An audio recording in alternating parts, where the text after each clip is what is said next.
À J29 du lancement des 9e Jeux de la francophonie à Kinshasa, le Premier ministre Jean-Michel Samaloukonde a effectué une visite d'inspection des différents sites et infrastructures d'accueil de la compétition.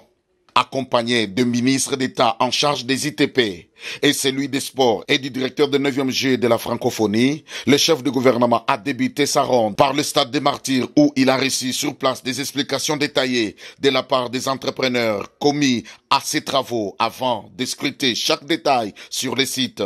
Parce que nous avons déjà des premières équipes qui vont commencer à nous arriver à partir du 13. Et puis, par la suite, il faut qu'on commence à se préparer à recevoir les différentes délégations avec les athlètes. Et conformément aux instructions qui nous avaient été données par Son Excellence Monsieur le Président de la République, c'était de nous garantir vraiment qu'au niveau des infrastructures, nous soyons prêts, mais aussi au niveau organisationnel. Au stade Tata Raphaël, le Premier ministre s'est livré au même exercice. Ici également, il a visité le terrain de foot, la salle de basket et autres. On se projette ensemble sur toute cette matérialisation qui devra se faire ici à partir du 28 du mois de juillet.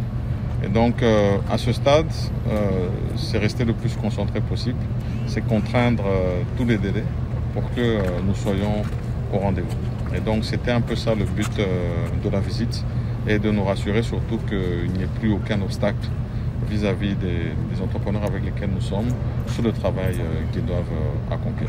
Et donc, c'est autant de visites que nous allons effectuer de manière la plus régulière possible jusqu'à ce que nous arrivons à l'organisation des Jeux, a déclaré Jean-Michel Samaloukonde, Premier ministre de la République démocratique du Congo. Rappelons que la 9e édition des Jeux de la francophonie se tiendra à Kinshasa du 28 juillet au 6 août 2023. Les travaux de construction des infrastructures devant abriter le jeu sont au stade de finition sur l'ensemble des sites.